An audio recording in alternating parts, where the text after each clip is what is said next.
जाती है। अल्लाह अकबर। लेकिन कहने का मतलब यह है कि सिद्दीक अकबर पूरा माल ले गए और मस्जिद नबवी की जमीन भी खुद खरीदी वक्फ की। हुजूर अलैहिस्सलातु व तस्लीम इस वक्त जिसकी जमीन पे आराम कर रहे हैं, बढ़कर एक बात कह दूं अगर हजम कर सकते हो तो, अपना हाल तो इमाम शाफई जैसा है। इमाम शाफई कहते हैं जब हम सहाबा की तारीफ करते हैं तो लोगों को हम खारजी दिखने लगते हैं, और जब अहले बैत की तारीफ करने लगते हैं तो लोगों को हम राफजी दिखने लगते हैं। इमाम शाफई कहते हैं लेकिन ये बदअकल लोग हैं, ना हम खारजी है ना राफजी, हम अहले सुन्नत है। इसलिए कि जब सहाबा के फजाइल पढ़ते हैं तो दिल खोल के पढ़ते हैं, और जब अहले बैत के फजाइल पढ़ते हैं तो भी दिल खोल के पढ़ते हैं। अकल के अंधों को हम कुछ भी लगे लेकिन हम हैं तो अहले सुन्नत का है बेड़ा पार। असहाबे हुजूर नज्म है और नाव है इतरत रसूलुल्लाह।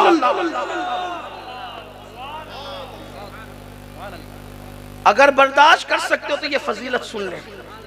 हुजूर इस वक्त जिस जमीन पे आराम कर रहे हैं वो सिद्दीक अकबर की खरीदी हुई है। ठीक सही, सब पूरी उम्मत मुत्तफिक है, सिद्दीक अकबर ने खरीदा। वो जमीन कौन है जिस पे हुजूर आराम कर रहे हैं? वो अर्श से अफजल है, वो काबे से अफजल है, वो जन्नत से अफजल है जहां हुजूर आराम कर रहे हैं, और वो खरीदी हुई अबू बकर सिद्दीक की है। खरीदी, जिसकी खरीदी हुई जमीन की ये शान है, उस खरीदने वाले की शान का आलम क्या। इसीलिए तो हुजूर मुहद्दिस आजम के चौचवी कहते हैं अली का बेटा कह रहा है। लोग कहते हैं अली वाले अबू बकर की तारीफ नहीं करते। अरे तूने डालडा लोगों को देखा होगा, अली वाले ही तो अबू बकर की तारीफ करते, अली वाले ही तो अबू बकर की। इसलिए कि जिस अबू बकर के पीछे 2.5 साल तक अली ने नमाजें पढ़ी हो, उस इमाम अली की तारीफ न करे तो फिर किसकी तारीफ, किसकी तारीफ करे? तो अली के बेटे कैसी तारीफ करते अबू बकर की? सैयद मोहम्मद मुहद्दिस कचौचवी कहते हैं, मुहद्दिस आज़म हिंद, मर्तबा हजरत सिद्दीक का ये है सैयद, मर्तबा हजरत सिद्दीक का ये है सैयद, हर फजीलत के वो जामे हैं, हर फजीलत से वो मुत्तसिफ नहीं है। तवज्जो आपकी, असल बात ये है, शेर पढ़ना मकसद नहीं है, तवज्जो दिलाना। मुझे इसका एहसास है कि बंबई में शेर पढ़ रहा हूँ, लखनऊ दिल्ली नहीं है, ये भी मुझे एहसास है। जहाँ का जा रेला है और आ रेला है लोग बोलते हैं ना, वहाँ ये उर्दू का शेर पढ़ रहा हूँ। आसानी से समझ में नहीं आएगा लेकिन ध्यान दे, आशिकान मुस्तफा, मर्तबा हजरत सिद्दीक का ये है सैयद, हर फजीलत के वो जामे हैं। देखो ये नहीं कहा हर फजीलत के वो मुत्तसिफ हैं। एक होता है फजीलत का मुत्तसिफ होना, एक होता है फजीलत का जामे होना। मिसाल के तौर पर इल्म से मुत्तसिफ और आलिम है, इल्म से मुत्तसिफ और आलिम है, हर इल्म का जामे हर आलिम नहीं है। जामे कोई कोई है, शाफी जामे, इमाम आजम जामे, इमाम मालिक जामे, इमाम अहमद इब्न हंबल जामे इल्म के, गौसुल आजम जामे इल्म के, गरीब नवाज जामे इल्म के। हर आलिम इल्म से मुत्तसिफ है लेकिन जामे नहीं है। इंसान फजीलत से मुत्तसिफ है, जामे नहीं है। जामा किसे कहते हैं, जामे किसे कहते हैं? अपनी उर्दू जबान के मुहावरे के मुताबिक बता दूं, यानी उसकी इंतहा को पहुंचा हुआ। अब मुहद्दिस आज़म का शेर सुनो, हर फजीलत के वो जामे है नबुव्वत के सिवा। कहते हैं जितनी फजीलत हो सकती है, हर फजीलत की इंतहा पर अगर कोई पहुंचा हुआ है, उसी जात को अबू बकर सिद्दीक कहते हैं। हर फजीलत के वो जामे हैं। तो ये पहली चीज। अब आ गई बात, माल से हुजूर का तकाबुल हुआ तो माल कैसे खर्चा किया। अब माल के बाद बारी आती है आल की, माल के बाद बारी किसकी आती है? आल की। अब बात इख्तिताम की तरफ पहुंच रही है, आल पर। आल की बारी, आल की बारी। आल कितनी प्यारी आल, माल कुर्बान है आल पर। लेकिन अब हुजूर पे आल कुर्बान करने की बात। अल्लाह के रसूल अलैहिस्सलाम के वो सहाबी सिद्दीक अकबर रदियल्लाहु तबारक व तआला। सिद्दीक बोलने में मजा आता है, सिद्दीक। और ये हामी सिद्दीक नहीं बोलते, हामी सिद्दीक नहीं बोलते, अली भी उनको सिद्दीक बोलते हैं। मेरे मौला पाक ने भी उनको सिद्दीक कहा है, इमाम ज़ैनुल आबिदीन ने भी उनको सिद्दीक कहा है, इमाम बाकिर ने भी उनको सिद्दीक कहा है, इमाम जाफर सादिक ने भी उनको सिद्दीक कहा है। इमाम जाफर सादिक तो कहते हैं कि मैं अबू बकर से 2 मरतबा पैदा हुआ। क्या कहा? मैं अबू बकर सिद्दीक से 2 मरतबा पैदा हुआ, इसलिए कि इमाम जाफर सादिक की अम्मी का नाम है उम्मे फरवा, और मैं उम्मे फरवा के अब्बा का नाम है कासिम, कासिम के अब्बा का नाम है मोहम्मद, और मोहम्मद के अब्बा का नाम है अबू बकर। यानी उम्मे फरवा पर पोती है सिद्दीक अकबर की। अब अगर कोई ये कहता है कि इमाम जाफर हमारे इमाम हैं, हमारे इमाम हैं, हमारे इमाम हैं, तो उनसे कहना चाहिए कि इमाम जाफर सादिक आपके इमाम हैं, तो वो अली के पोते हैं, तो अबू बकर सिद्दीक के नवासे भी हैं। अगर तू उनके दादा को मानता है तो तुझे उनके नाना को भी मानना चाहिए। हमारे इमाम है इमाम जाफर सादिक। क्यों? क्योंकि हम इमाम जाफर सादिक के दादा को भी मानते हैं और इमाम जाफर सादिक के नाना को भी मानते हैं। या रसूल अल्लाह, जिंदाबाद जिंदाबाद। लोग चीटिंगबाजी करते हैं ना, कभी कभी हमारी बातें लोगों को बुरी लगती है। अब बताएं ना, अगर आप मेरे दादा को माने और मेरे नाना को गालियां दे तो मुझे अच्छा लगेगा, कम से कम मुझे तो अच्छा नहीं लगेगा ना। अब बताओ, जो इमाम जाफर सादिक के नाना को गालियां देते हैं और भी फिर इमाम जाफर सादिक कहते हैं 2 बार पैदा हुआ, मतलब यह है कि इमाम जाफर सादिक की अम्मी उम्मे फरवा ये पर पोती है सिद्दीक अकबर की, और सिर्फ पर पोती नहीं है बल्कि वो पर नवासी भी है सिद्दीक अकबर की। या बल्कि यूं समझ दे चले वो 2 रिश्तों से सिद्दीक अकबर की पोती है। क्यों? इसलिए कि उम्मे फरवा की जो अम्मी है, उम्मे फरवा की जो अम्मी है, उस अम्मी के अब्बा का नाम है अब्दुल रहमान और उसके अब्बा का नाम है अबू बकर सिद्दीक।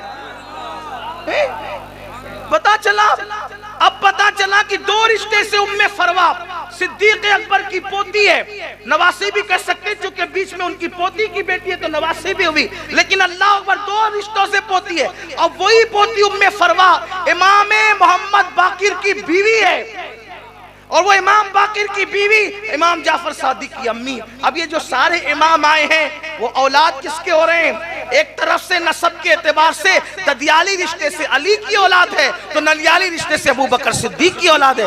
अरे जब शराबियों के खानदान में इमाम पैदा नहीं होते तो काफिरों के खानदान में इमाम कैसे पैदा हो सकते हैं? इसीलिए पता चला अबू बकर सिद्दीक अल्लाह अकबर, सैयदना सिद्दीक अकबर को सिद्दीक कहा है ना, सिद्दीक अकबर को सिद्दीक का।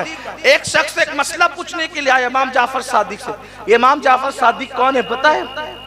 अब जरा वो भी सुन लें। इमाम जाफर सादिक कौन है पता है? ये इमाम आजम के भी इमाम है। इमाम आजम जिसकी जूतियां सीधी करते हैं वो है इमाम जाफर सादिक। हाँ, अगर आप बुरा नहीं माने, इसलिए कि बात ये सच्ची है। आप कहेंगे हमारे इमाम को जूतियां सीधी करवा दी। हाँ, अहले बैत की अहले सुन्नत ऐसे ही ताजीम करती है, और ये तौहीन नहीं है उनकी जूतियां सीधी करना। औरों के यहाँ झुकने से बहुत ज्यादा सिला मिलता है अहले बैत के यहाँ झुकने पर। हाँ, और अब दूसरा तारुफ कराओ इमाम जाफर सादिक का। दूसरा तारुफ ये है कि वो बहलूल दाना जो 2-2 दिरहमों में जन्नत बेचा करता था, वो मजसूब, वो भी जूतियां सीधी करते इमाम जाफर सादिक की। जिसकी जूती सीधी करने वाले लोग इतने बड़े हैं, उसकी जूती कितनी अजीम होगी, और जिसकी जूती इतनी अजीम होगी उसके पैर कितने अजीम होंगे, और जिसके पैर इतने अजीम होंगे उसका सर कितना अजीम होगा। उस जात को कहते हैं जाफर सादिक, जिसे कुदरत ने जन्नत बेचने का इख्तियार दिया। अब जब बहलूल जन्नत बेच सकता है उनका गुलाम, तो ये क्यों नहीं बेच सकते? मुझे बात है इमाम जाफर सादिक, अगला महीना उन्हीं का है। उनका भी महीना आएगा तो लोगों को बड़ी मिर्गी के मर जाते हैं, वो ये तो फुला करता है त्योहार तो तुम क्यों करते हो, तो वो फुला नाचता है तो तुम लोग नाचना बंद नहीं करते, तो वो फुला करके त्योहार तो हम क्यों उसको बंद कर दें, क्यों? इसलिए कि उसकी नीयत अलग है, हमारी नीयत अलग है। उसकी नीयत किसी की वफात का जश्न है, हमारी नीयत किसी की बारगाह में इसाले सवाब है। तो ये अमाल का सवाब तो नीयतों पर है ना। आप अब हमारी नीयतों को भी जांचने लगे, खुदा कर अल्लाह अल्लाह इन्हें तौफीक अता। अब मैं गुफ्तगू पर इख्तिताम पे पहुंचाता हूँ। अब गुफ्तगू मुकम्मल नहीं करूंगा इख्तिताम को, आप थक ना जाए। मुझसे कहा जा रहा है कि वक्त है बोलें, लेकिन मेरी आदत ये है इससे पहले कि लोग थक जाएं हम अपनी गुफ्तगू मुकम्मल कर लें। लेकिन आप तवज्जो करें, 2-3 बात पढ़ता हूँ, बात मुकम्मल करता हूँ, ध्यान दें। इमाम जाफर सादिक, जिसको अल्लाह ने जन्नत बेचने का इख्तियार दिया, एक मर्तबा इमाम जाफर सादिक के पास उनका एक पड़ोसी आया और कहने लगा, हजरत मुझे घर बेचना है, मैं घर बेचना चाहता हूँ। फरमाया ठीक है, हमें बेच दो। हजरत कीमत? फरमाया कि यहाँ अगर तुम ये घर मुझे बेच दोगे तो इसके बदले में मैं तुम्हें जन्नत में घर दूंगा। ये मालिक जन्नत की औलाद के लहजे हैं, हम तुम्हें जन्नत में घर दे देंगे।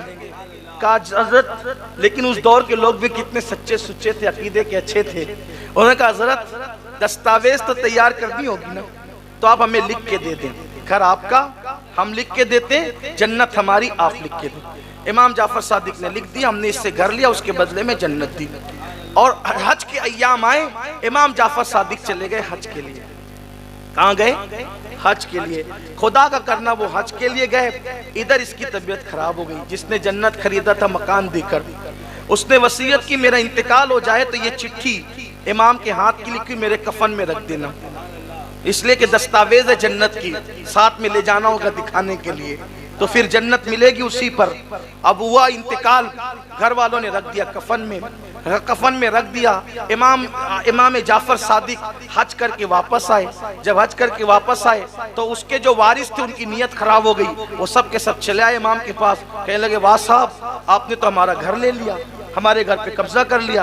इमाम ने फरमाया हमने कब्जा नहीं किया, हमने खरीदा है उसूल के मुताबिक। कहा कितने में खरीदा? कहा पूछो। कहा उसका तो इंतकाल हो गया, हम उसके वारिस है। कहा देखो हमने उसको जन्नत में महल दिया था और यहाँ का घर खरीदा था। तो कहा वो दस्तावेज लिख कर दी थी। कहा लो साहब ये भी कोई सौदे होते हैं, जन्नत में महल दे दिया और यहाँ का घर ले लिया, आपने ले लिया हमारा घर। फरमाया इमाम जाफर सादिक ने सौदा तुमसे नहीं किया था, सौदा जिससे किया था अब जाकर उससे पूछो कि मैं सौदे में सच्चा हूं कि नहीं। कहा लो साहब ये भी कोई बात हुई, वो तो मर के कब्र में चला गया, हम उससे क्या पूछने जाए। फरमाया जाओ तो सही, जाओ तो सही। अल्लाह अकबर सीरत निगार लिखते, जब वो पहुंचे उसकी कब्र पर तो जो चिट्ठी उन्होंने अपने हाथ से उसके कफन में रखी थी, वो चिट्ठी उस कब्र पर पड़ी हुई थी।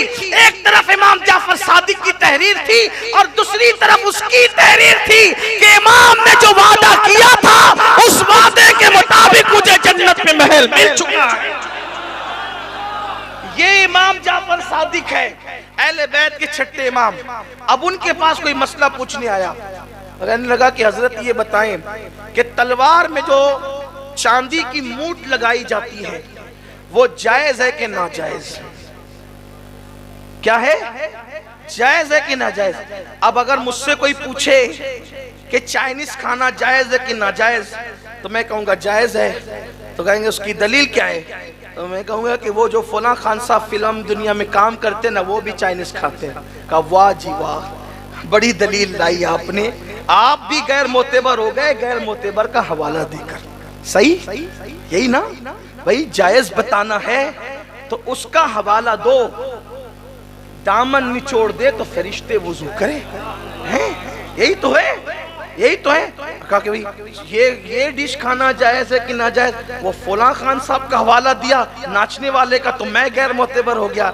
लेकिन अगर मैंने ये कह दिया कि अल्लामा अख्तरजा खान साहब को मैंने करते देखा है, यहाँ भी खान साहब है ना, लेकिन ये कह दूं कि अल्लामा अख्तरजा खान साहब जिन्हें हम और आप मोहब्बत प्यार से ताजुश शरिया कहते हैं, उनको करते देखा है। कहा नहीं अब बात मुकम्मल है। क्यों? क्योंकि जिसके किरदार पर, जिसके ईमान पर, जिसके तकवा पर, जिसकी परहेजगारी पर एतमाद हो, वही जात हवाला बनती है। और जिसके तकवा पे, परहेजगारी पर एतमाद ही ना हो, जो आदमी खुद डाउटफुल हो, वो क्या हवाला बनेगी? उसका हवाला देने वाला खुद जो गैर मोतबर हो जाएगा। अब इमाम जाफर सादिक, तवज्जो कर रहे हैं आप, इमाम जाफर सादिक, इमाम जाफर सादिक जो हम हनफियों का हवाला, जो शाफियों का हवाला, जो मालिकियों का हवाला, जो हम्बलियों का हवाला, जो बहलूल दाना जैसे मजसूब का हवाला, जाफर सादिक सब का हवाला। बल्कि जो लोग फिक्ह हनफी, मालिकी, शाफी को नहीं मानते, तो वो लोग भी फिक्ह जाफरी को अपना हवाला मानते हैं। हो गया सबके लिए हवाला, दोनों फरीकैन के लिए हवाला। अब इमाम जाफर सादिक सबके लिए हवाला, शिया सुन्नी सबका हवाले का नाम है जाफर सादिक। वहीं पर इमाम आजम, वहीं पर दातारी हिजवरी, सब वही जो सबका हवाला है इमाम जाफर सादिक। उनका हवाला कौन है? उनका हवाला कौन है? वो किसको दलील बनाते हैं? वो किसको दलील मानते हैं? आने वाला पूछता है चांदी की मूठ तलवार में बनाना कैसा? फरमाते इमाम जाफर सादिक जायज है, फरमाते जायज है। पूछने वाले ने पूछा दलील, फरमाया अबू बकर सिद्दीक ने अपनी तलवार में चांदी की मूठ लगाई थी, तो चूंकि उन्होंने लगाई थी इसलिए जायज है। पता चला जाफर सादिक का मसलक ये है। काम क्या हुआ इसका मुझे कोई खबर नहीं। अबू बकर गलत नहीं कर सकते। अगर चांदी की मूठ तलवार में लगा ली तो अबू बकर की बात दलील बन गई। अब जितने काम अबू बकर ने किए हैं, अबू बकर के काम नहीं देखते, क्योंकि वो जात गलत कर नहीं सकती, इसलिए उन्होंने लगाया तो लगाना जायज है। तो आने वाले की नीयत में कुछ डामाडोल था, उसने कहा आप भी उनको सिद्दीक कहते हैं, आप भी उनको सिद्दीक कहते हैं। अब इमाम जाफर सादिक बैठे थे, खड़े हो गए और फिर कहते हैं हो सिद्दीक सिद्दीक सिद्दीक सिद्दीक सिद्दीक सिद्दीक। जब तक उनकी सांस नहीं टूट गई वो अबू बकर को सिद्दीक सिद्दीक सिद्दीक कहते हैं। वो सिद्दीक है, सिद्दीक है, सिद्दीक। और मौलाए कायनात तो कहते हैं कि आसमानों से खुदा ने जो अबू बकर का नाम नाजिल किया है वो सिद्दीक ही है। नारे तकबीर, नारे रिसालत, नारे हैदरी, खानदान अहले बैत और सैयदना सिद्दीक अकबर।